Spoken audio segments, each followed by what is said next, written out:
अस्सलामुअलैकुम, सत श्री अकाल, नमस्ते, केम छो? उम्मीद करता हूँ मैं आप सब लोग खैरियत से होंगे। आज हमारा 7th वा पॉडकास्ट है और ये हमारे लिए बहुत खुशी की बात है कि कंटिन्यूअसली ये सिलसिला आप तक जारी और सारी है। तो आज जो पॉडकास्ट का जो मौजू है, वो है द सीक्रेट सोसाइटी इल्यूमिनाटी पर। क्योंकि बहुत से मैसेजेस भी आए थे कि इल्यूमिनाटी पर हमें करना चाहिए। तो आज हम जो हैं इल्यूमिनाटी पर ये पॉडकास्ट करने जा रहे हैं और जैसा कि आप लोगों को मालूम होता है कि हमारे प्यारे प्यारे मीठे मीठे भाई लोग हमसे जुड़ते हैं और वो ये पॉडकास्ट को ज्वाइन करेंगे और अपने इल्म से, इनकी रोशनी से हम सबको मुस्तफ़िज़ फरमाएंगे। तो लिहाजा अपनी कुर्सी की पेटी बांध लीजिए, मौसम बदलने वाला है। तो सबसे पहले मैं इनवाइट करूंगा मिस्टर एजाज को। एजाज हाजिर खिदमत हूँ। अस्सलाम वालेकुम, कैसे हैं महमूद भाई? अरे आ गए। वालेकुम अस्सलाम बेटे, खैरियत से हो? बिल्कुल खैरियत, आप कैसे हैं? सब ठीक है? आज बहुत स्पेशल शो होने वाला है। जी बिल्कुल होने वाला है, बिल्कुल होने वाला है। और जिस शो में आप लोग हों तो फिर तो वो स्पेशल से भी 3 गुना ज़्यादा अच्छा हो जाता है। और आज मैं अपने व्यूअर्स को बता रहा था कि हम जो हैं इल्यूमिनाटी पे डिस्कस करेंगे the secret society. Of Illuminati. जी, अब हम अपने दूसरे मेज़बान, यानी जिनकी दमदार आवाज़, दमदार अंदाज़ के साथ उनको बुलाते हैं और कोई नहीं, मिस्टर फैक्ट मैट्रिक्स असद भाई हाजिर हों। हाँ तो भाई एजाज भाई, जी, जी। हमें हमारी व्यूअर्स को ये बताइए कि जो ये इल्यूमिनाटी है, ये कब से और कैसे शुरुआत इसकी हुई और कहाँ से हुई? थोड़ा सा इस पे रोशनी डालिए। बिल्कुल ठीक है, शुरू करते हैं। सबसे पहले मैं तो ये बताऊँ कि सिर्फ़ इल्यूमिनाटी ही नहीं, तकरीबन बहुत सारी ऐसी सीक्रेट सोसाइटीज़ हैं। जब मैं इसकी रिसर्च कर रहा था, तब मुझे तकरीबन 50 से ज़्यादा सीक्रेट सोसाइटीज़ मिली। अच्छा। जो 50 से ज़्यादा सीक्रेट सोसाइटीज़ हैं। लेकिन जो सबसे मशहूर सोसाइटी जो है सीक्रेट सोसाइटी वो इल्यूमिनाटी और जो है फ्रीमेसन का नाम लिया जाता है। बच्चे-बच्चे को यही पता है कि फ्रीमेसन क्या होता है, वो कौन होते हैं, वो कैसे काम करते हैं और बहुत सारी मिसकंसेप्शंस भी हैं, बहुत सारे झूठ भी फैलाए जा रहे हैं। इल्यूमिनाती के बारे में भी और जो ट्रू इनकी जो हिस्ट्री है, वो बहुत पुरानी जाती है इल्यूमिनाटीज़ की। तकरीबन 1776 में जो है एक शख्स था जिसका नाम एडम वाइसहाप था। ये एक यूनिवर्सिटी का प्रोफ़ेसर था। अच्छा ये जो एडम वाइसहाप था, ये बहुत ही इंटेलिजेंट था। कहते हैं कि बचपन में ही बहुत यंग था कि इसके फ़ादर की डेथ हो गई थी।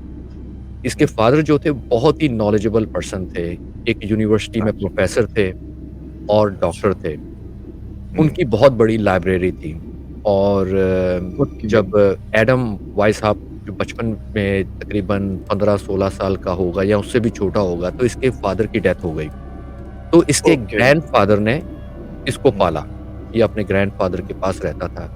इसके ग्रैंडफ़ादर यूनिवर्सिटी के बहुत बड़े लेक्चरर थे और उनकी भी बहुत बड़ी लाइब्रेरी थी। इनके ग्रैंडफ़ादर की लाइब्रेरी में बहुत सारी किताबें रखी हुई थी, जिसमें साइकोलॉजी थी, जिसमें हिस्ट्री थी, जिसमें बहुत सारी अकल्ट की बुक्स थीं, जादू वगैरह की ओके। बुक्स वगैरह भी रखी हुई थी। एडम वाइस साहब जो है बचपन से ही अपने ग्रैंडफ़ादर के साथ ग्रो करना शुरू कर दिया उसने। एक्स्ट्रा ऑर्डिनरी स्मार्ट था, बच्चे जो है वो बाहर खेला करते थे, शरारतें किया करते थे। ज़्यादातर इसका जो वक़्त है, वो अपने ग्रैंडफ़ादर की लाइब्रेरी में गुज़रता था। तो बचपन से ही इसको किताबें पढ़ने का शौक, इल्म हासिल करने का शौक था। इसने बचपन से ही ऐसी किताबें पढ़ी जो आम बच्चे उस उम्र में तसव्वुर भी नहीं कर सकते। जैसे कि सोसाइटी के राइट्स क्या हैं, लोगों के राइट्स क्या हैं, उसके बाद जादू क्या होता है, अकल्ट क्या होता है, रिलिजन क्या होता है। जब 20 साल की उम्र में इसने ग्रेजुएशन की, बहुत ही कम उम्र में, तो ये उसी यूनिवर्सिटी में प्रोफ़ेसर लग गया जिसमें इसने ग्रेजुएट किया था। तो बहुत कम उम्र अच्छा। में ये हुँ, जो है इस अपने प्रोफ़ेशन में आ गया और उस यूनिवर्सिटी में टीच वग़ैरह करने लगा। हुँ, उस वक़्त जब ये ग्रो कर रहा था, तो सोसाइटी में बहुत सारी रिस्ट्रिक्शंस थी। यानी बहुत सारे ना वो लोगों के हकूक नहीं थे, लोगों के हुँ, पास ह्यूमन राइट्स नहीं थे, रिलिजन राइट्स नहीं थे और कैथोलिक चर्च का बहुत कंट्रोल था सोसाइटी के ऊपर। यानी कि एक मज़हबी कंट्रोल था सोसाइटी के ऊपर जो कैथोलिक चर्च जो भी चाहता था सोसाइटी को, वो ही करना पड़ता था।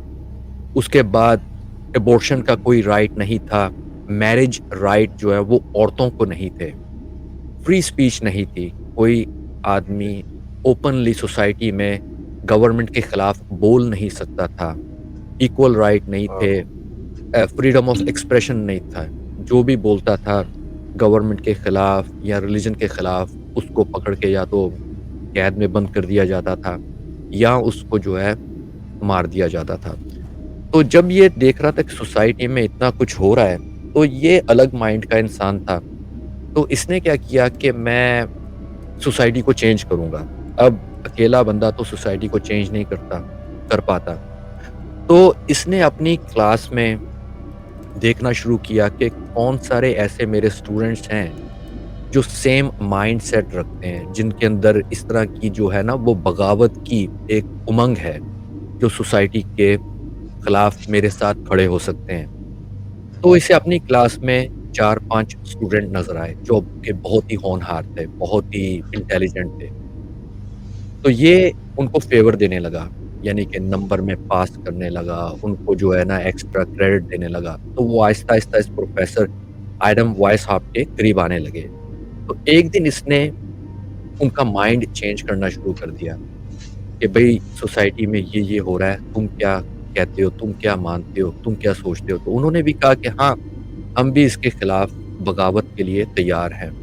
तो उन्होंने कहा कि चलो हम एक ऐसी सोसाइटी बनाते हैं जो इस एक ऐसी सीक्रेट सोसाइटी बनाते हैं जो हमारी जो सोसाइटी है जिसमें हम रहते हैं, उसके खिलाफ आवाज़ उठाएँगे। हमें ह्यूमन राइट्स भी चाहिए, हमें जो मज़हब अपनाना है, उसको हम अपनाएँ, जिसके बारे में हम सही नहीं सोचते, हम उसको अपनाएँगे नहीं। तो इन्होंने एक छोटी-सी जमात बना ली, एक सोसाइटी बना ली। अब इन्होंने हुँ, लोगों को प्रीच करना शुरू कर दिया, आहिस्ता-आहिस्ता अपनी जो थॉट्स थी, वो लोगों के अंदर तब्दील करना शुरू कर दी। अब जब गवर्नमेंट को पता चला, तो उन्होंने इसके ऊपर नज़र रखना शुरू कर दी क्योंकि ये उस वक़्त हुँ, जर्मनी में थे और जर्मनी जो है, हुँ, उस वक़्त बहुत ही कट्टर कैथोलिक चर्च के अंडर था। अब गवर्नमेंट ने इनको रोकना शुरू कर दिया, यहाँ तक कि इस प्रोफ़ेसर को पकड़ के इसको समझाया, लेकिन ये समझ में नहीं आया। अब वक़्त के साथ-साथ बहुत सारे लोग इसकी सोसाइटी में जुड़ते चले जा रहे थे। अब इसने अपनी सोसाइटी का एक नाम भी रख लिया, जिसका नाम था इल्यूमिनाटी। इल्यूमिनाटी का जो असल मकसद है, वो इल्यूमिनेट करना है, यानी कि किसी को रोशनी दिखाना, किसी को आगाह करना, किसी को हकीकत हकीकत के बारे में बताना।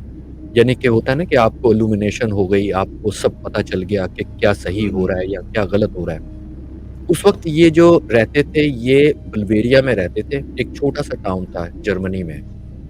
वहाँ से इनको अ, एडम वाइसहार्ट को निकाल के दूसरे शहर में भेज दिया गया कि तुम इस यूनिवर्सिटी से भी निकल जाओ और तुम कहीं और चले जाओ, तुम्हें यहाँ से बैन कर दिया गया।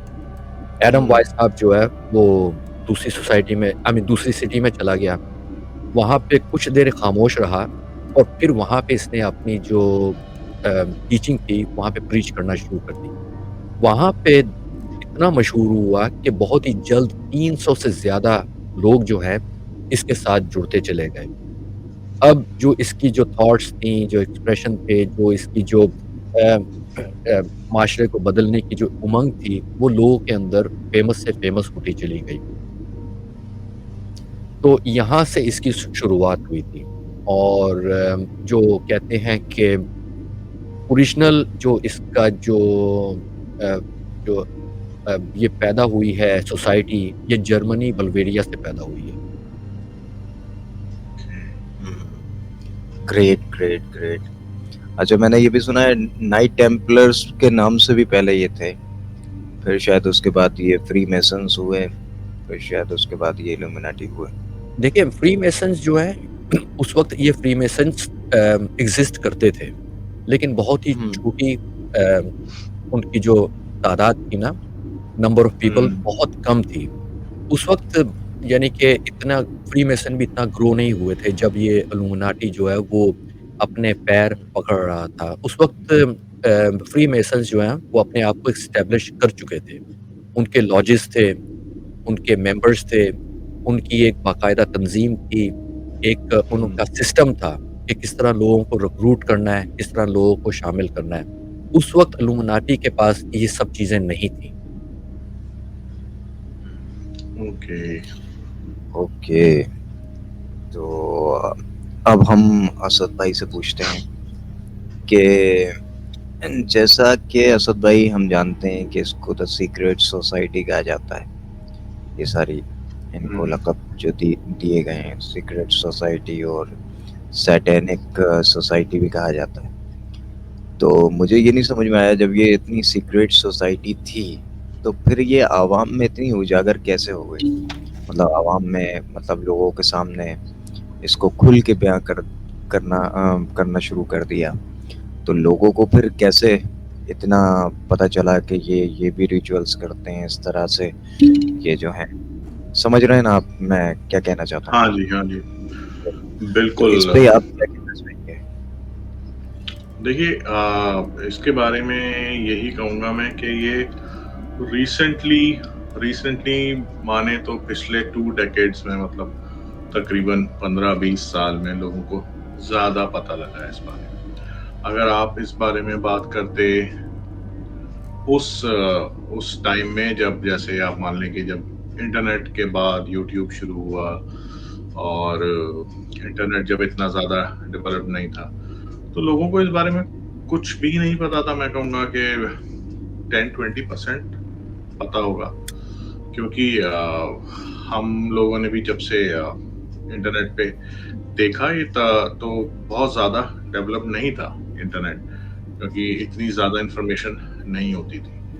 जैसे-जैसे वीडियोज़ आए, जैसे-जैसे यूट्यूब का आगाज़ हुआ, तो ये जी। चीज़ें, बातें फैली और जिनके पास इंफॉर्मेशन थी उन्होंने इस पे अपनी-अपनी वीडियोज़ निकाली होंगी और बाकायदा जो इंफॉर्मेशन बाकी सीक्रेट सोसाइटीज़ के बारे में थी, वो भी लोगों को पता लगी। तो ये मेरे ख़्याल से तो इंटरनेट से ही हुआ है, क्योंकि इससे पहले होती थी, बुक्स होती थी पढ़ने के लिए, और हर कोई वैसी बुक्स अवेलेबल नहीं होती थी जो कि हाँ। और लोगों को इंफॉर्मेशन इससे मिले, या फिर तो लिमिटेड थी जो अवेयरनेस थी। अब तो जी। आप किसी बच्चे से पूछ लें तो उसको आइडिया ज़रूर होगा इस चीज़ का कि क्या है। लेकिन मेन मेन बात जो है इस सोसाइटी की, वो क्या है, वो डिस्कस करने लायक है। मतलब जब से जी। पता लगा लोगों को, तो शुरू में लोगों ने सोचा कि ऐसी कोई सोसाइटी हो सकती है जो कि जिसमें एलीट क्लास लोग बताए जाते हैं कि वर्ल्ड डोमिनेंस पे काम कर रहे हैं, जो कि वर्ल्ड को अपने काबू में करना, लोगों को एज अ मेंटल स्लेव्स बना लेना। तो इस चीज़ पे काम कर रहे हैं, तो ये यकीन के काबिल नहीं थी बात। लेकिन लोगों ने इसके बारे में जब पढ़ा और जाना इंटरनेट से, तो काफ़ी लोग इस चीज़ पे बिलीव करते हैं अभी भी, और काफ़ी लोग इसको मज़ाक में लेते हैं। और जो लोग बिलीव करते हैं, उनको ये पता है कि क्या-क्या एजेंडे, इनके क्या-क्या एजेंडाज़ हैं ऑलरेडी, जो ये बहुत पहले से इम्प्लीमेंट करना चाहते थे। तो इसके बारे में यही कहा जा सकता है कि आप जिस चीज़ का नाम लें वो आप जिस चीज़ का सॉरी। नाम लें, तो उससे ये सोसाइटी जुड़ी होगी उस चीज़ से।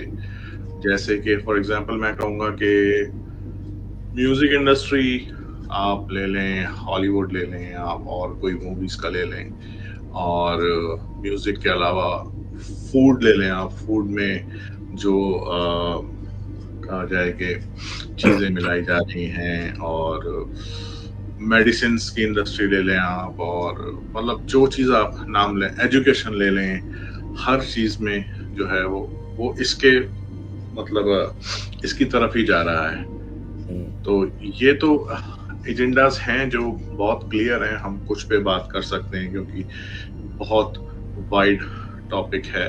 लेकिन कहा ये जाता है, मैं एक बात और बताता हूँ आपको, कहा ये जाता है कि वो कुछ ही लोग हैं और एक राउंड टेबल कॉन्फ्रेंस में वो लोग एक साथ बैठ सकते हैं जो कि दुनिया पे इस दुनिया को काबू करना चाहते हैं। अगर देसी लैंग्वेज में बोला जाए कि अपने हाथ में लेना चाहते हैं।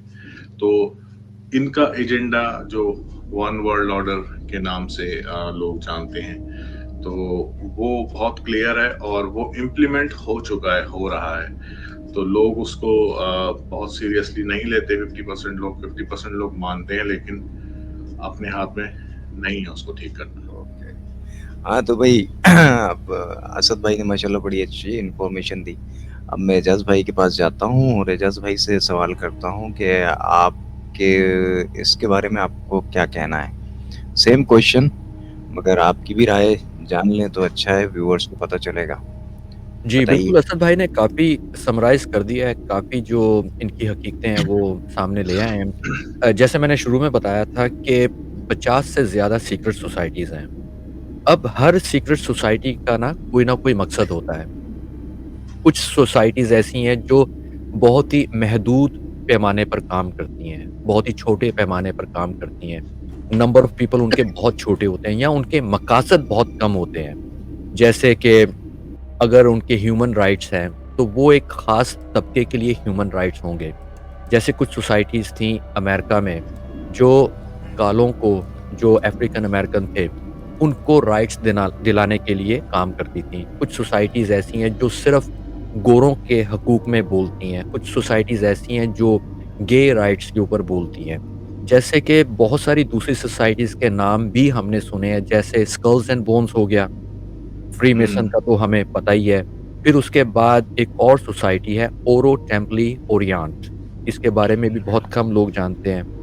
अब एक और हुँ, सोसाइटी थी अमेरिका में, अभी भी है, जिसको कू क्लैक्स क्लैन कहते हैं। अब ये कू क्लैक्स क्लैन जो है, ये गोरों की सोसाइटी है। इसके अंदर कोई भी फॉरेनर यानी कि हम जैसा ब्राउन स्किन शामिल नहीं हो सकता। कोई काला शामिल नहीं हो सकता। कहते हैं कि इस सोसाइटी का जो लिंक मिलता है, वो हिटलर से जाके मिलता है। ये हुँ, प्योरली रेसिस्ट सोसाइटी है अमेरिका में और ये फॉरेनर्स को, जो बाहर से लोग आए हुए हैं, उनको और ख़ास तौर पे कालों को बहुत ज़्यादा नफ़रत करते हैं। अगर आप तकरीबन 100 साल पीछे जाएँ, तो ये सोसाइटी अमेरिका में इतनी ज़्यादा खतरनाक थी कि इन्होंने कालों को पकड़ के सरेआम सड़कों के ऊपर मारा है। उनकी लाशों को जो है दरख्तों पर लटकाया है। ये प्योरली हुँ, प्योरली व्हाइट रेस के ऊपर डिपेंड करती है। ये किसी को अपनी जमात के हुँ, अंदर शामिल नहीं करते अनलेस आप व्हाइट हों। और ये एक सोसाइटी थी। फिर उसके बाद स्क्रॉल एंड कीज़ एक सोसाइटी है। अब ये जितनी भी सोसाइटीज़ हैं, ये बहुत ही लिमिटेड पैमाने पर या बहुत ही छोटे पैमाने पर एक मख़सूस मकसद के लिए काम करती हैं। ये किसी और को शामिल नहीं करते। अब ज़्यादातर जो हमें देखने को मिलता है इल्यूमिनाटी, ये इतनी मशहूर, इतनी पॉपुलर क्यों हुई? क्योंकि इनका एजेंडा जो है बहुत ही वाइड है, बहुत ही स्प्रेड है। ये पूरी दुनिया के ऊपर राज करना चाहते हैं और पूरी दुनिया में जितने भी एजेंडा हैं, जितनी भी चीज़ें चल रही हैं, एक ही वक़्त में इन्होंने सब में हाथ डाला हुआ है। जैसे स्पोर्ट्स हो गया, स्पोर्ट्स में आप फुटबॉल ले लें, सॉकर ले लें, फिर उसके बाद बेसबॉल ले लें, बॉक्सिंग ले लें, जितने भी मैच फिक्स करवाने हैं, किसको जिताना है, किसको हराना है, इनके हाथ में है। फिर उसके बाद आप न्यूज़ मीडिया ले लें, न्यूज़ में भी इनका बहुत बड़ा हाथ है। न्यूज़ में कौन-सा हुँ, एंकर ऊपर जाएगा, कौन-सा एंकर नीचे आएगा, कौन-सी न्यूज़ जो है वो टीवी के ऊपर दिखानी है, कौन-सी न्यूज़ को फेक करके बताना है। फिर उसके बाद आप मूवीज़ के अंदर भी इनका हाथ है कि कौन-सी मूवीज़ में क्या दिखाना है। यहाँ तक के हुँ, बच्चों के कार्टून्स, उसके अंदर भी कार्टून्स में हुँ, क्या मैसेजेस देने हैं। आप राइट। हम लोग जानते हैं कि जो सिंगिंग जो अपनी फ़ील्ड है सिंगर्स की, सॉन्ग्स की जो म्यूज़िशियन जो होते हैं, उनको कहाँ पे पहुँचाना है, किसको ऊपर लाना है। जैसे माइकल जैक्सन के बारे में सुना गया था, बियोंसे के बारे में सुना गया है, व्हिटनी ह्यूस्टन के बारे में सुना गया है। किस तरह रातों-रात जो है कुछ सिंगर्स को पॉपुलैरिटी मिलती है और कुछ सिंगर्स जो हैं अचानक इस दुनिया हुँ, से गायब हो जाते हैं। तो ये जो है इल्यूमिनाटी ये एक ही वक़्त में बहुत सारी चीज़ों को कंट्रोल कर रही है। क्योंकि इसका हुँ, मकसद है कि लोगों के माइंड को कंट्रोल करना, लोगों के हकूक जो हैं उनको चेंज करना, मज़हब को चेंज करना, मज़हब को ख़त्म करना और अपना जो एजेंडा है वो सामने लेकर आना।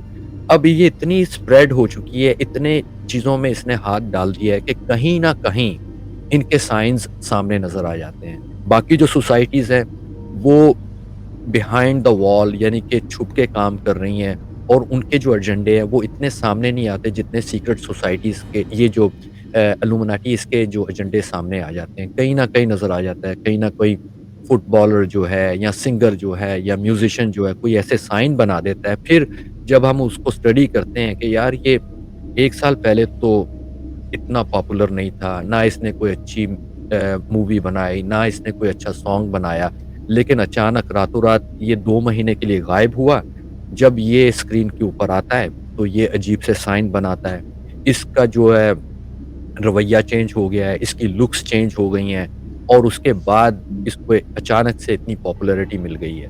तो ये सारे जो हम साइन देखते हैं, इसीलिए मेरे ख्याल में ये सोसाइटी इतनी जो है ना, वो पॉपुलर हो गई है।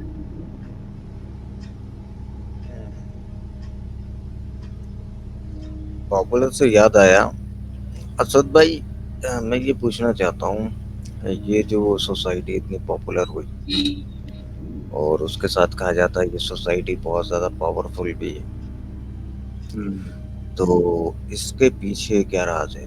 क्यों ये इतना, मतलब आप ये सोचो ना कि एक तसव्वुर करें कि 13 की जमात के बंदे आज पूरी दुनिया को कंट्रोल कर रहा है। हुँ, तो ये पावरफुल कैसे बने? क्या ऐसा किया इन्होंने? हुँ। इसके पीछे बहुत पुराना रेफ़रेंस मिलता है कि जैसे बोला जाता है कि 13 फैमिलीज़ हैं जो कि इसमें शामिल हैं, हम्म, जिसमें काफ़ी बड़े-बड़े नाम हैं, रॉकफेलर्स के और रॉकस्टार रॉथस्चाइल्ड्स। हुँ, हाँ, और ये तो बहुत मेन नाम है, बाकी आप इंटरनेट पे ढूँढेंगे तो बहुत क्लियरली मेंशन्ड है, ऐसा नहीं कोई बहुत बड़ा सीक्रेट है ये। तो ये इन लोगों का काफ़ी पुराना बनाया हुआ ये पूरा एक माने के ऑर्गेनाइज़ेशन है, जो कि सारी फैमिलीज़ रिलेटेड थीं। कोई बैंकर्स थे, इंडस्ट्रियलिस्ट थे और बड़े-बड़े कहा जाए काफ़ी रिच लोगों का। लेकिन रिच होने के बावजूद उन्होंने ऐसा एक सिस्टम क्रिएट किया जो कि कहा जाए कि पूरी दुनिया को लूटने के लिए या पूरी दुनिया की वेल्थ बोला जाता है कि पूरी दुनिया के कितने परसेंट वेल्थ इन लोगों के पास है। बाकी आप बाकी आप छोटे-छोटे अमीर लोग देख सकते हैं दुनिया में जो हैं और जो चल रहा है। एक बहुत ही खतरनाक रेफ़रेंस मिलता है इसी चीज़ से और ये काफ़ी पुराना है। पुराना इन द सेंस कि हम लोगों के लिए पुराना है। अब जैसे इजाज़ भाई ने बताया 1700s में शुरू हुआ, तो उसके बाद तो बहुत बहुत ही साल गुज़र गए, हंड्रेड्स ऑफ ईयर्स। लेकिन 1903 में आप देखें कि एक बुक रशियन लैंग्वेज में लिखी गई थी, जो कि बोला जाता है उसे कि उसमें एजेंडास थे इनके, जिस पे चलना है आगे जाके, और जिससे कि हम world domination, one world order की तरफ जा सकते हैं। तो उसका नाम लिया जाता है the protocols of elders of Zion. तो उसमें बेसिकली बात की जाए तो नॉट फ्रॉम एनी रिलीजन, लेकिन जायनिस्ट लोग जो बोला जाता है, जिनके अलग एजेंडाज हैं, और मोस्टली उनके बारे में उनको मिलाया जाता है जुडाइज्म से, जो कि ज्यूइश लोग हैं।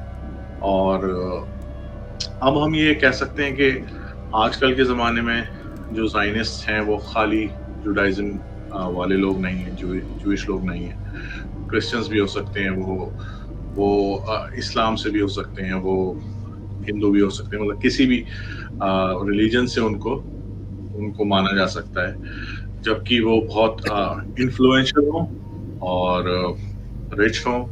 और जैसे इनके अंदर, जैसे इजाज भाई बोल रहे थे, कुछ सोसाइटीज हैं जो इसी तरह की हैं। एक सोसाइटी मुझे याद आती है जिसका नाम है बिल्डरबर्ग ग्रुप। तो बिल्डरबर्ग ग्रुप है, उसमें भी काफी ऐसे लोग हैं जो कि एलीट क्लास लोग हैं।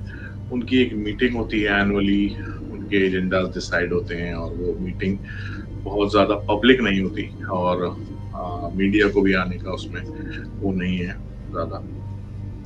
तो ये आप कह सकते हैं कि इस तरह से इनका एजेंडाज हैं, और हर चीज में शामिल है। आप किसी भी टॉपिक उठा के देख सकते हैं, लेकिन लोगों का ये कहना होता है कि ये इतनी छोटी सी चीज के लिए क्यों इतना बड़ा खेल करेंगे, इतना बड़ा इन्वेस्टमेंट करेंगे। तो अगर हम सिर्फ बैंकिंग की बात करें, तो ये सबसे बड़ा रीजन है। मतलब जो पूरा बैंकिंग सिस्टम है वो इंटरेस्ट पे बेस्ड है, और उस बैंकिंग सिस्टम की वजह से ही आज तक सारी वॉर्स हुई हैं, और अभी भी हो रही हैं। तो इनडायरेक्टली वो रिलेटेड है पूरे बैंकिंग सिस्टम से। तो हम पुराने बात करें कि जो ईसा अलैहिस्सलाम आए थे, मतलब जीसस क्राइस्ट की बात करें, तो ये उस टाइम उन्होंने बहुत अपोज किया था इस चीज का, जो कि एक बैंकिंग सिस्टम शुरू किया जा रहा था इनके जूइश लॉबी की तरफ से, जो कि इंटरेस्ट बेस्ड था। तो उन्होंने इसको बहुत अपोज किया था, और वो काफी ऐसे नाराज रहते थे इस चीज से। लेकिन चीज है, शुरू है तो बैंकिंग सिस्टम बहुत नॉर्मल रखा गया, और इंटरेस्ट उसमें है।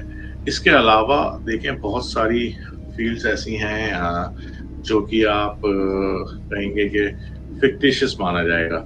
जैसे एक एलियन इन्वेजन को देखें आप, कि एलियंस को बोला जाता है शुरू से कि दूसरे वर्ल्ड्स हैं, दूसरे प्लैनेट्स हैं जहाँ से एलियंस हमें कांटेक्ट करना चाहते हैं या कर चुके हैं। तो वो बात आज तक क्लियर नहीं है, जबकि यूएफओ साइटिंग्स हुई हैं, और ज्यादातर यूएस, मैक्सिको, इधर ज्यादा हुई हैं। तो एक थ्योरी के अकॉर्डिंग ये अपनी रिसर्च करते हैं, और इन्होंने एरिया 51 के अराउंड जो साइटिंग्स होती हैं वो इनके अपने लॉन्चेस होते हैं, जो कि ये जो शिप्स हैं जो इन्होंने खुद बनाई हैं वो देखते हैं। वो खैर एक अलग थ्योरी है, जो कि बहुत ही कहा जाए कि वीक है।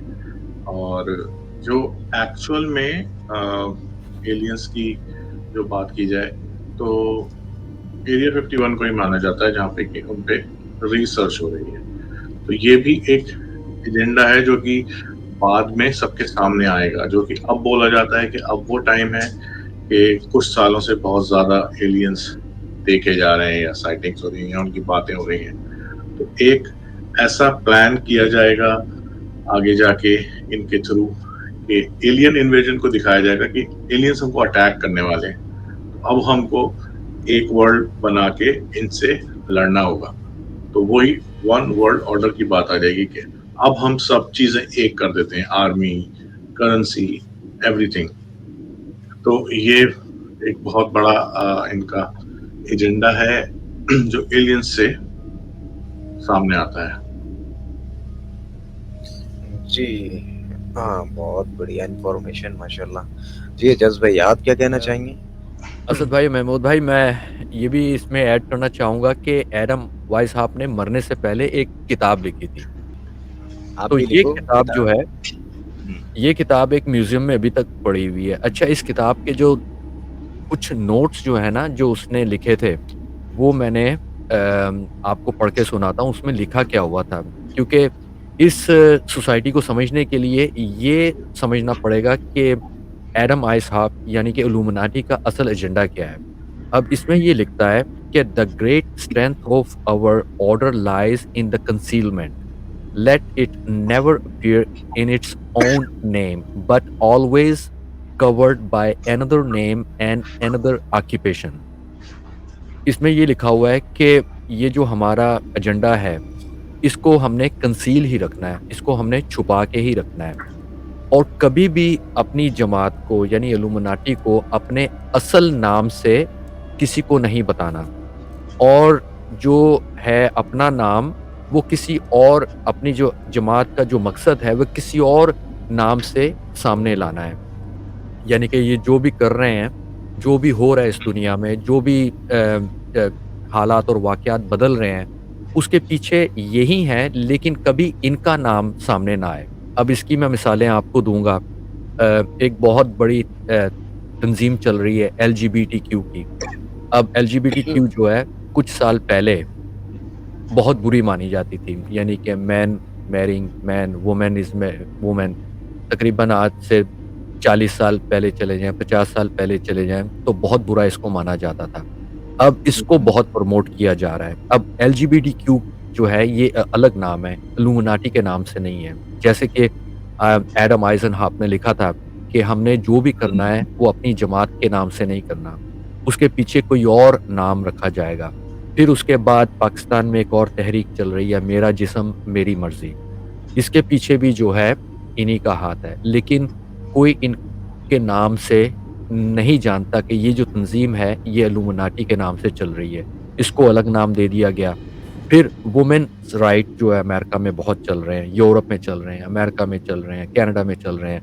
एक और जो अरब स्प्रिंग जो उठा था, जो अरब स्प्रिंग जो सब लोग जानते हैं, वहाँ पे यंग जो जनरेशन थी उसको भड़काया गया और अपनी गवर्नमेंट के खिलाफ जो है वो भड़का के जो है वो पूरी की पूरी जो है वो सोसाइटी को टॉपल किया गया। उसके पीछे भी इन्हीं का हाथ था।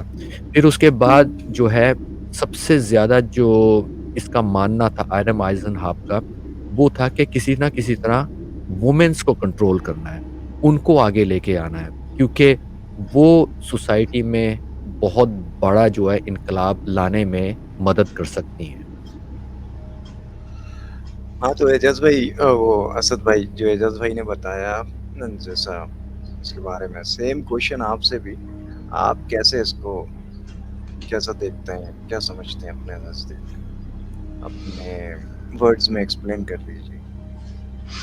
हाँ, जैसा एजाज भाई ने बोला तो बिल्कुल सही है। जो एजेंडास चल रहे हैं, जैसे अब होमोसेक्सुअलिटी वाला आप मान लें कि एलजीबीटीक्यू जो है पहले इतना फेमस नहीं था, तो सबका अपना अपना नज़रिया है। लोग उसको बहुत ही अच्छा भी मानते हैं, बहुत ही लिबरल होके बात करते हैं कि उनके अपने राइट्स हैं। दैट्स ओके, अपने राइट्स हैं, लेकिन अकॉर्डिंग टू रिलीजन्स देखा जाए तो किसी रिलीजन में ऐसा नहीं है, वो लोग उसको नहीं मानते। और ये अभी ज़्यादा इसको थोपा जा रहा है लोगों पे।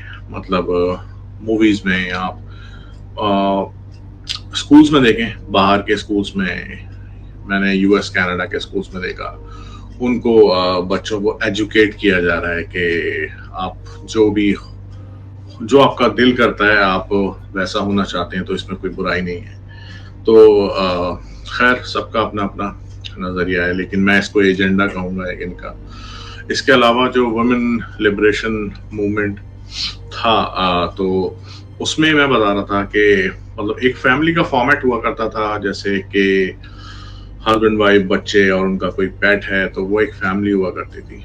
और हस्बैंड का काम होता था कि वो बाहर जाके जॉब या कोई बिजनेस जो भी है मतलब अर्न करे, और जो वाइफ होती थी उनका फैमिली देखने का और उनको संभालने का, मतलब एक जो नॉर्मल फॉर्मेट जो हम इंडिया पाकिस्तान में बात कर सकते थे कुछ साल पहले, वो भी चेंज हो गया। खैर अब तो उसको डिस्ट्रॉय करने के लिए या औरतों को बाहर लाने के लिए ये वुमेन लिबरेशन मूवमेंट शुरू किया गया, जहाँ पे बताया गया कि आप भी काम करिए, आपको अपनी फैमिली को सपोर्ट करना है।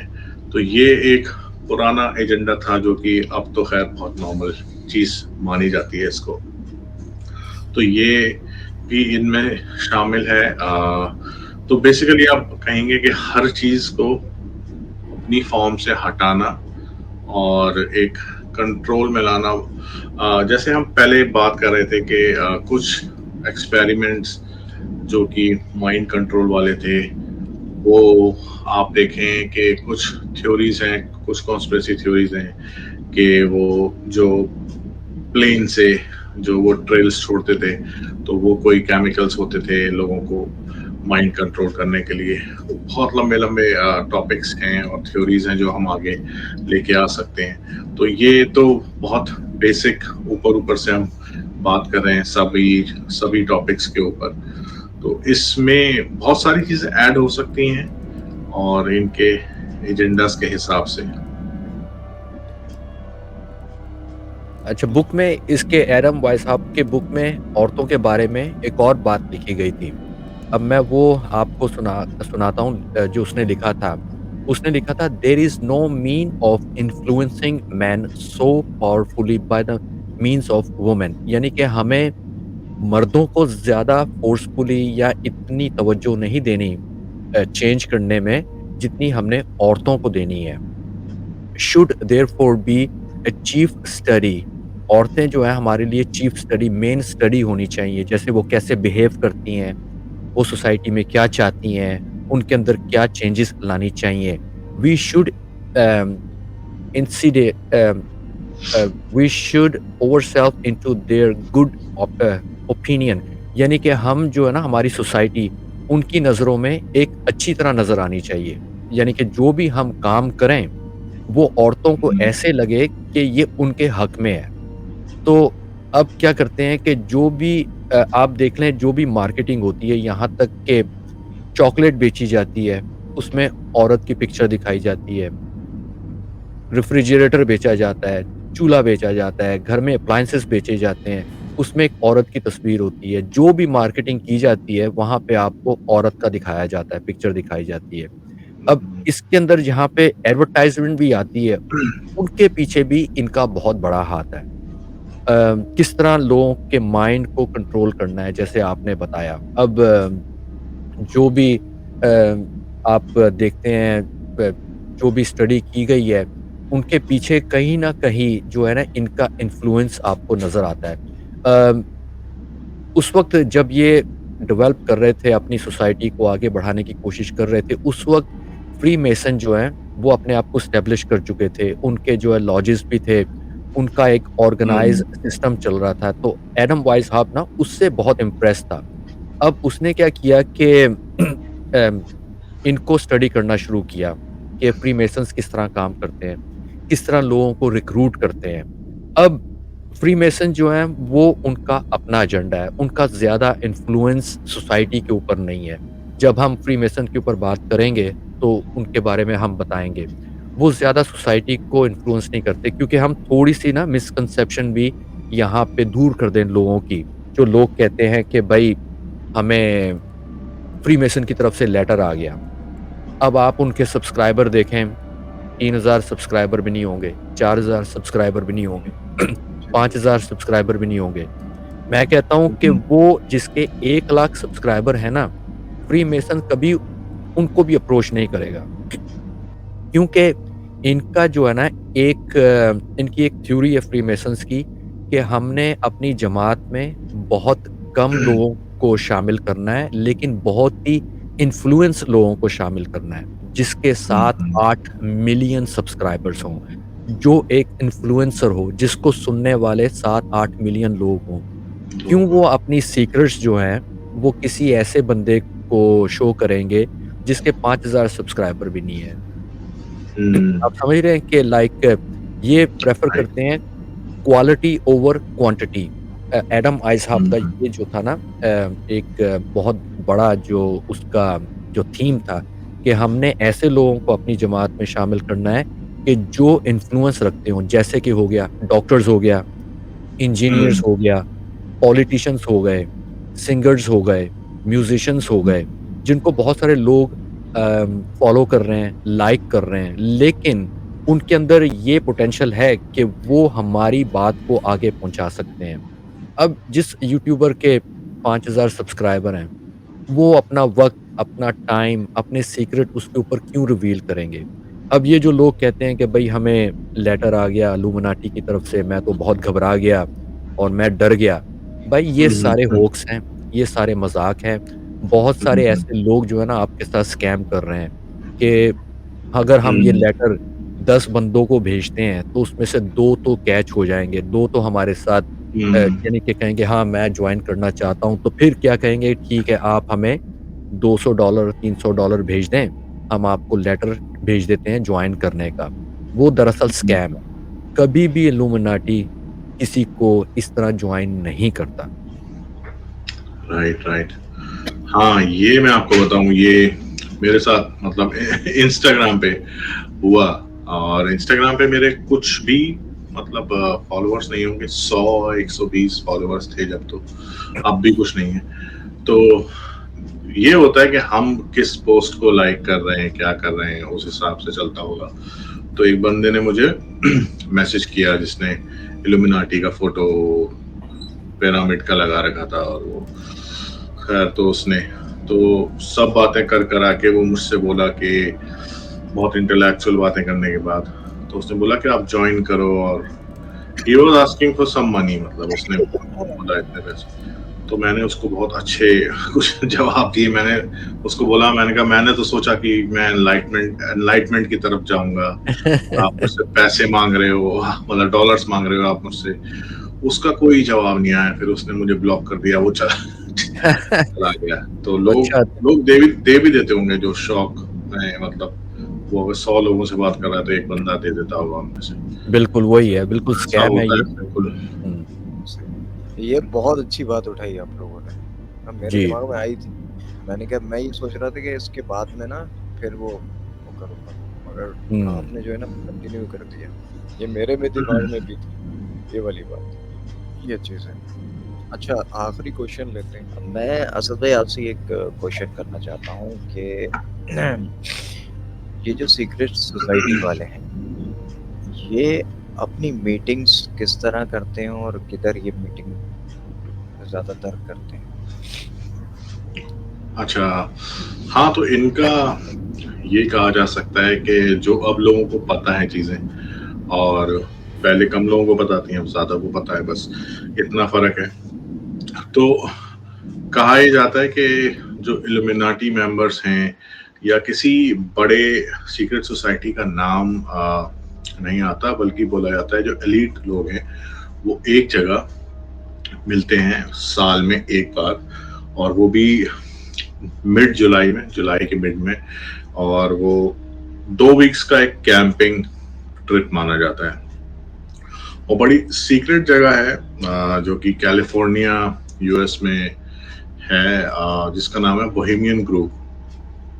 और बोहेमियन ग्रुव काफी बड़ा एरिया है, मतलब आप माने कि 2700 एकड़ जमीन, 2700 एकर्स वो जमीन में फैला हुआ है। और आ, बहुत ही नेचुरल सा जंगल टाइप है, जिसमें के कुछ मीटिंग्स और कुछ रिचुअल्स होते हैं।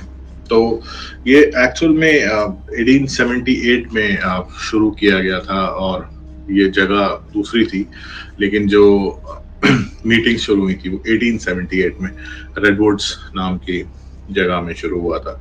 उसमें तकरीबन 100 मेंबर्स थे इसी सोसाइटी के। इल्यूमिनाटी ये बोला जाए तो। और उसके बाद फिर 1893 में इन्होंने जगह चेंज की और एक जगह ली रेंट पे, मतलब जो करंट लोकेशन है बोहेमियन ग्रुप का उसी को रेंट पे लिया, और जितना भी एरिया था उस टाइम, तो उसमें जो भी उनके मेंबर्स थे उन्होंने पैसे डाले, और विद इन 6 ईयर्स मतलब 1899 में उन्होंने वो जगह खरीद ली थी। और एक बंदा था जिसका नाम था मेलविन साइरस मीकर। तो मेलविन साइरस से वो जगह खरीदी गई और with in 6 year after renting it out वो जगह खरीद ली। और फिर उसके बाद हुआ ये कि उसके आसपास की जो जगहें थी वो खरीदी गई। तो जो बड़े बड़े लोग थे, जो बहुत अमीर अमीर लोग थे इसमें, उन्होंने पैसे डाले और वो, तो ये पूरा बना के एक ऐसा कंपाउंड है जो कि जहाँ पे नॉर्मल लोगों की एंट्री नहीं है, कोई ये कोई टूरिस्ट अट्रैक्शन नहीं है या कुछ, ये बंद ही रहता है।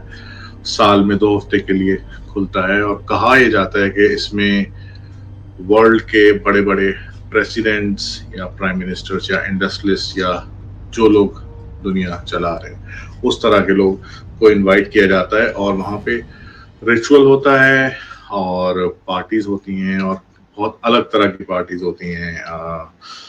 और तो इसमें एक्चुअल में कहा जाता है कि 1942 में एक मीटिंग, प्लानिंग वाली मीटिंग हुई थी, और वो बहुत इम्पोर्टेंट मीटिंग थी। आपने सुना होगा जो मैनहट्टन प्रोजेक्ट था, मैनहट्टन प्रोजेक्ट की मीटिंग, प्रोजेक्ट मीटिंग एक्चुअली यहीं पे हुई थी, और उसमें कहा जाए कि एटॉमिक बॉम्ब की प्लानिंग वहीं करी गई थी, जो फर्स्ट एटॉमिक बॉम्ब अमेरिका ने जापान पे मारा था। उसमें क्या था कि लोग ऐसे उसमें बुलाए गए थे जो कि आपने ओपेनहाइमर का नाम सुना होगा, जो अभी मूवी आई थी ओपेनहाइमर, जो इसी चीज से रिलेटेड है।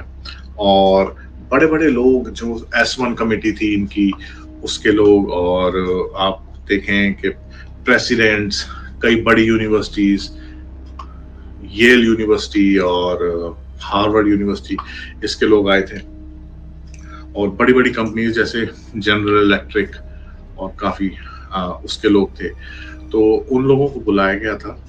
और मेन मैं लास्ट में बताऊं कि एक रिचुअल जो बहुत मशहूर है वहाँ, उसका क्रिमेशन ऑफ द केयर बोला जाता है उसको। तो उसमें एक डमी को लिटाया जाता है और उसको सैक्रिफाइस किया जाता है। एक बहुत बड़ी एंटिटी की तरह एक आउल बना हुआ है, जो कि बहुत बड़ा स्टोन है, उसको आउल के शेप में दिखता है वो, उसके सामने ये पूरा स्टेज सा बना हुआ है, वहाँ पे ये क्रिमेशन ऑफ केयर होता है। तो कई लोगों ने सीक्रेटली इसको शूट किया है। एक बंदा है इंटरनेट पे आपको मिलेगा, एलेक्स जोन्स। सबसे पहले एलेक्स जोन्स चुपचाप छुप के वहां गया था, उसने वो शूट किया था कैमरे से। अब वो फॉर अ रीजन था या फिर उसने सही में सीक्रेटली करा था, ये नहीं पता। उसके बाद कई लोग जा चुके हैं, आप सीधा बोहेमियन ग्रुप का देखें तो बहुत लोग अब तो एंटर कर चुके हैं सीक्रेटली, लेकिन वहाँ बहुत अच्छी सिक्योरिटी होने को मिल जाती है। तो ऐसे और भी कई रिचुअल्स होते हैं। और लास्ट में एक बहुत इम्पोर्टेंट बात बताऊंगा मैं कि ये डेट्स तो मुझे अभी नहीं है मेरे पास इसकी, जो बड़े एक्सपेरिमेंट्स हुए, जो बड़े बड़े साइंटिस्ट थे, तो उनकी थ्योरीज जो आई, जैसे हम एल्बर्ट आइंस्टाइन को ले सकते हैं, जैसे हम और इस तरह के साइंटिस्ट जो भी आए, उनकी जो थ्योरीज आई हैं, तो कहा यह जाता था कि उनको भी यहाँ इनवाइट किया जाता था, और यहाँ जो लॉजेस बने होते थे वो वहाँ स्टे करते थे, और कई दिन बाद उस लॉज से वो निकलते थे तो थ्योरी उनके हाथ में होती थी। ऐसा नहीं कि उन्होंने अपनी पूरी जिंदगी उस थ्योरी को पढ़ने में, बनाने में लगा दी।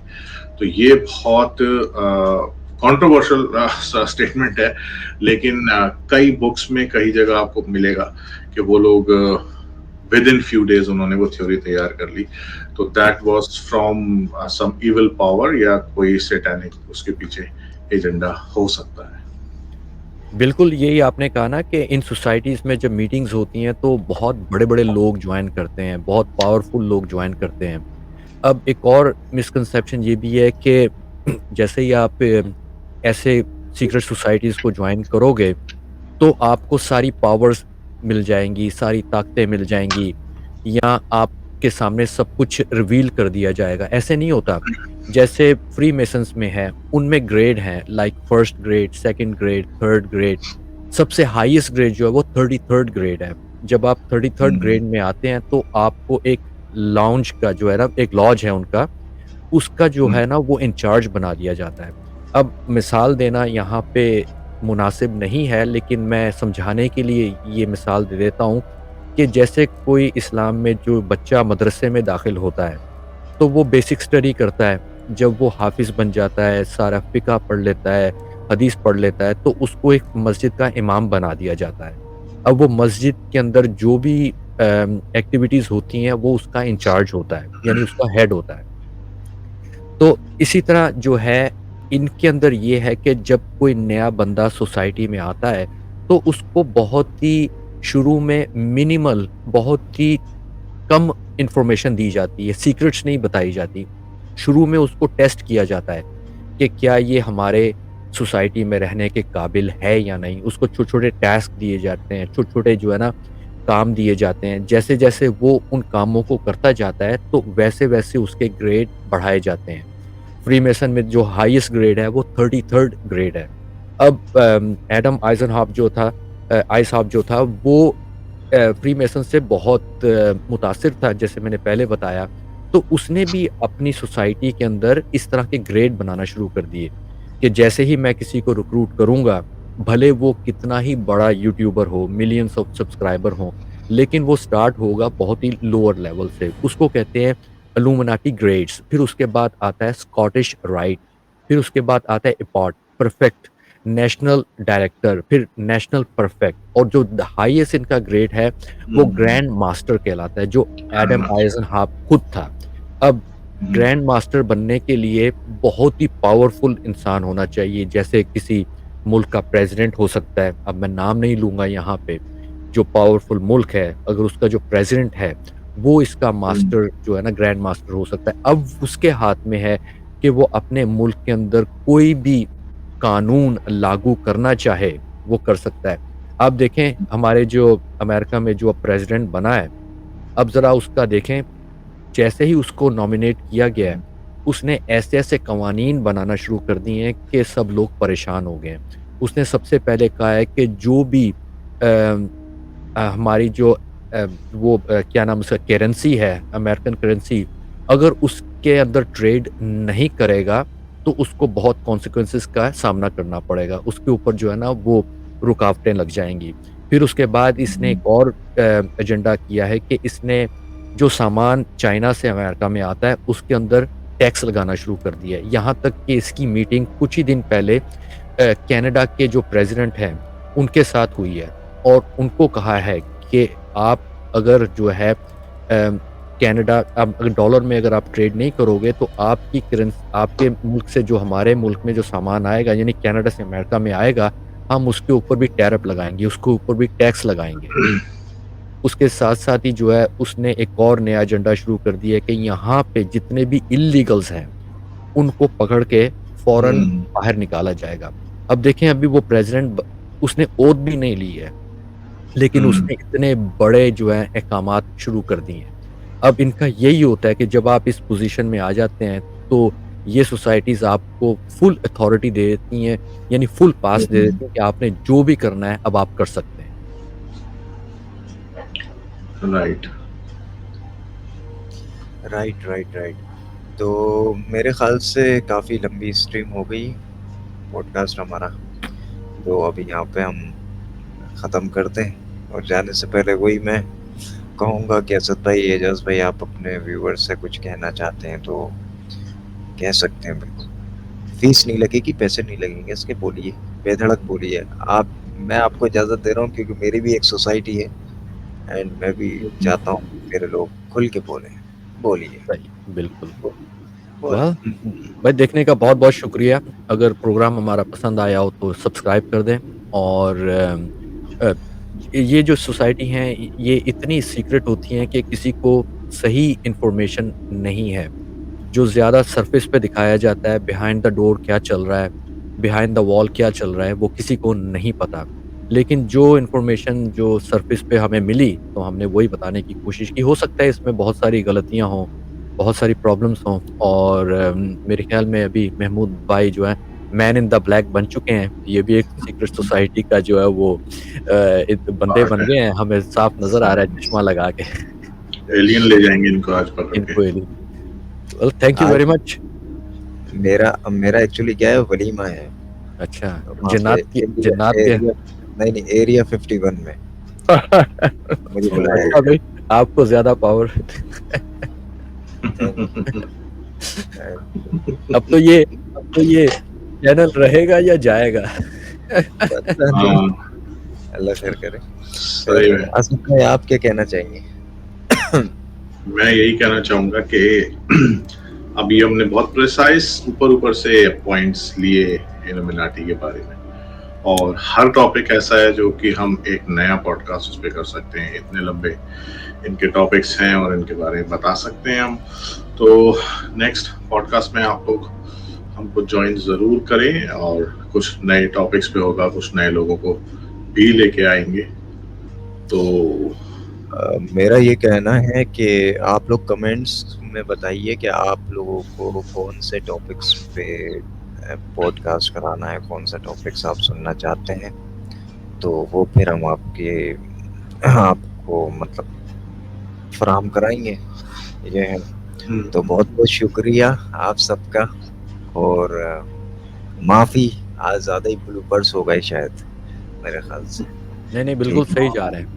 चलें फिर, नहीं, अल्लाह मेरी हाफ़िज़। सीरियस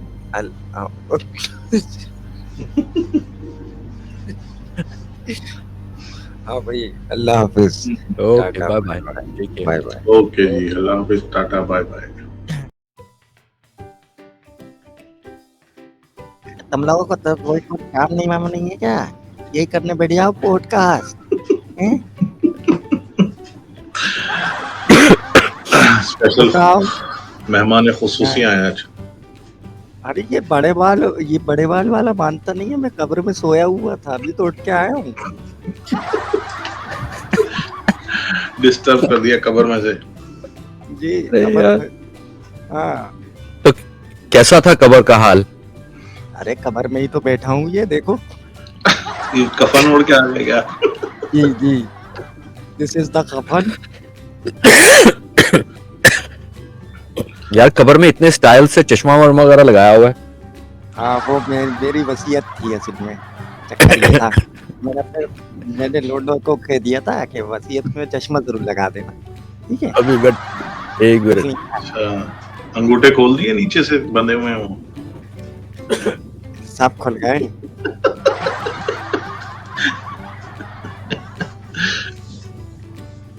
देखो भैया, इसमें बीवी नहीं मारनी है।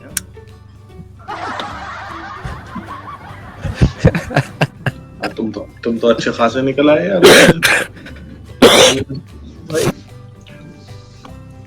हाँ, अच्छे खासे हैं। अपना याराना है ना, अपन जाते रहते हैं। हाँ भाई, हाँ तो शुरू करें। हाँ भाई, किस पे शुरू करना है? अपने एक बात बताइए, रिकॉर्डिंग हो रही है क्या? हाँ, हो रही है। हाँ, 4 मिनट हो गए। हाँ साली, इल्यूमिनाटी को करते हैं एक्सपोज। बहुत हाँ। उड़ रहा है ये। बहुत हो हम रहा भी है आ ये। रहे हैं, हम भी आ रहे हैं कगार में। हाँ, माशाल्लाह काफी मेंबर हो गए अपने जो है सीक्रेट सोसाइटी में भी।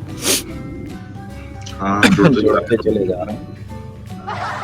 बढ़ते चले जा रहे हैं। भाई मुझे ये बताइए, पॉडकास्ट करने ऐसे ही आ गए उठ के सो के? ये पता नहीं था किस पे करना है। इसमें हाँ, हमने अपने जो है अपना सीक्रेट ग्रुप, अपना जो सोसाइटी है उसका नाम नहीं लेना।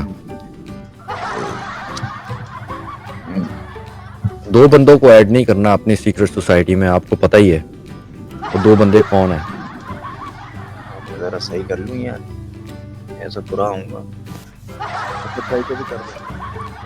आ रहा हूँ भाई, कर दो। बिल्कुल सही आ रहा हूँ। बिल्कुल सही। हाँ हाँ सही। किस एंगल से बैठूं, इधर या इधर? इधर। मुझे जरा तो मुंह दिख पे ना नहीं रहा है, तो लिहाजा अपनी कुर्सी की पेटी बांध लीजिए, मौसम बदलने वाला है। अरे भाई तो आ गए। सबसे पहले वालेकुम अस्सलाम बेटे, खैरियत से हो? बिल्कुल खैरियत भाई, अस्सलाम वालेकुम। अस्सलाम वालेकुम, कैसे हैं आप लोग सब? साइन बनाना जरूरी है ये वाला। बिल्कुल बनाना जरूरी है। साइन तो आज बहुत इंटरेस्टिंग होने वाला है। आज बहुत इंटरेस्टिंग होने वाला है और हमारा टॉपिक जो है वो इल्यूमिनाटी रहेगा। बाकी बिल्कुल जो हरकतें कर रहे हैं मेरे ख्याल में ये हमारा आखिरी पॉडकास्ट ही होगा। हाँ, वो इन्हें मेरे उठा लेगी रोशनी लग इल्यूमिनाटी रही घर है। से। अब ये जो साइन बनाए हैं, ये जो साइन बनाए हैं भैया, लोगों ने समझना है कि बस इनका भी हो गया काम, अब ये भी मशहूर ऐसा होने क्या वाले होता है, मैं बना देता हूँ, ये लो ये लो ये लो। नहीं नहीं, एक आंख में बनाते हैं यूं करके। ये भी चलता है। हाँ, कि आप एक आंख बंद कर लें। एक आंख। आप उसके बाद मैं पूछूंगा तुम्हारा क्या होगा कालिया। यार इतना मजाक किसी ने नहीं उड़ाया होगा यार इस सोसाइटी का। ये साले बेचारे ये भी रो पड़ेंगे यार, आज इनके साथ होने क्या वाला है। बहुत कुछ होने वाला है इनकी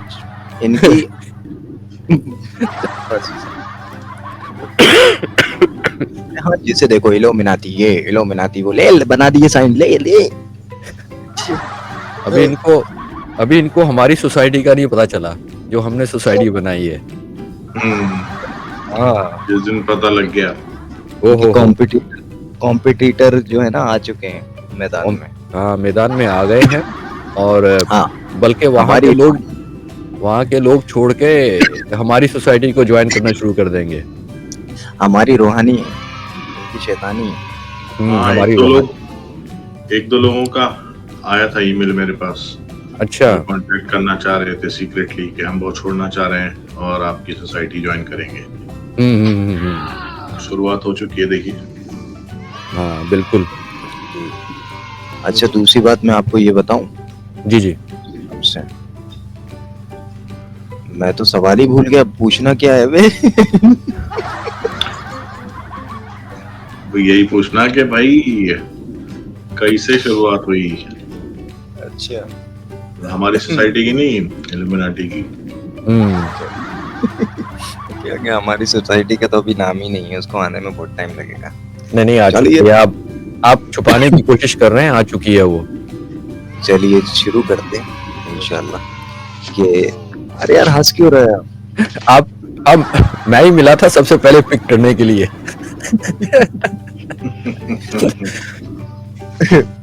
नहीं तो मैं शिफ्ट कर देता हूँ। शुरुआत तो आप ही करेंगे नहीं, चले सही क्योंकि है। आपको ओरिजिन के बारे में बताना है ना। हाँ जी सही। जो है वो अरे भैया छोड़ दो, बहुत लंबी लंबी छोड़ रहे हो, जाने दो। टाइम हो गया, सोना है, सुबह काम पे भी जाना है। बहुत लंबी हो गई, छोड़ दी, बहुत छोड़ दी। बस करो बस करो बस करो। बिल्कुल असद भाई ने जो बात की है, एक बात बताइए, वो स्टाफ है या मैं हूँ? पहले होस्ट को बोलने दो भाई बीच में। यार ये कितना बोलता है यार। काम क्या बचेगा फिर उनका? नहीं, पिछली बार में अभी देखो इनको इज्जत रास नहीं आ रही, इनको जो है मेहमान खुसूसी करके बुलवाया है, तो खामोश बैठो। अब यार बंदा जब होस्टिंग करने बैठा है तो उसको करने दो ना। चलो अरे पिछली बार इस आदमी ने यार बीवियां मारना शुरू कर दी, मैं दंग रह गया, बीवियां मार रहा है। आज तो नहीं यार, आपने मुझे ही मेहमान खुसूसी बना दिया। वाह भाई वाह, सही है। माशाल्लाह आप खुसूसी हैं, माशाल्लाह आप मेहमान खुसूसी हैं। आपसे मैं कह रहा था ना होस्टिंग पे, तो मुझे बैठना था। ये खुद इल्यूमिनाटी है यार ये आदमी, ये खुद इल्यूमिनाटी है यार ये आदमी।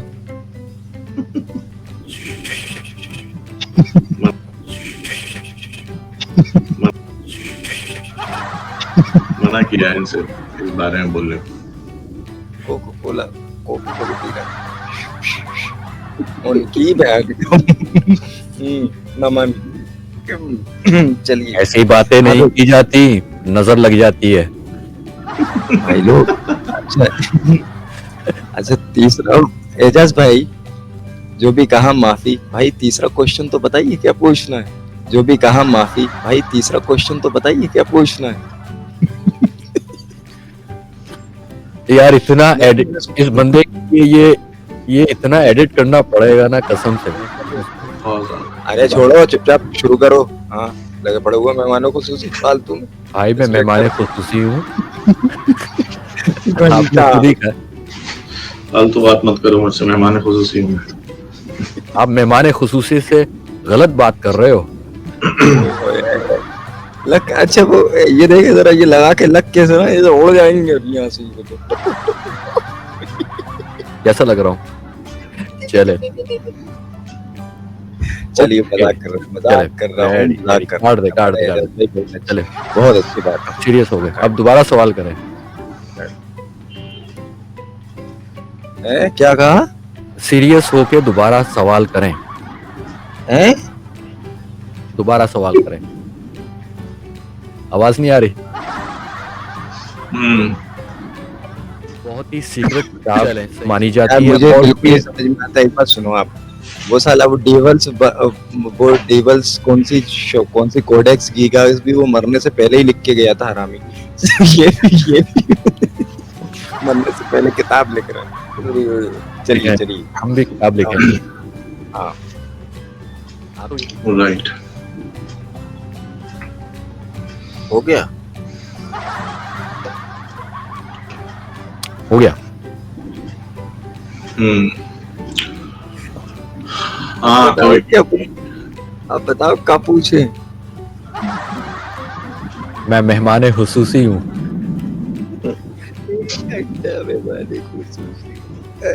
आप क्या पूछ रहे हैं? अच्छा असद भाई, बता दे। अच्छा बुक में अब मेरा जो ये सवाल है कि ये मिथ है या सही में ये क्या हुआ, लाइट कैसे चली? यार ये इल्यूमिनाटी ने लाइट बंद कर दी है आपकी। इल्यूमिनाटी का ही चक्कर है भाई ये। क्वेश्चन बहुत खतरनाक था। ये हुआ क्या है? Well thank you very much. मेरा एक्चुअली क्या है, वलीमा है। अच्छा वहाँ जन्नत पे जन्नत के नहीं एरिया 51 में मुझे बुलाया अच्छा भाई, आपको ज्यादा पावर। अब तो ये चैनल रहेगा या जाएगा? हाँ, अल्लाह खैर करे। सही में। असद भाई, आप क्या कहना चाहेंगे?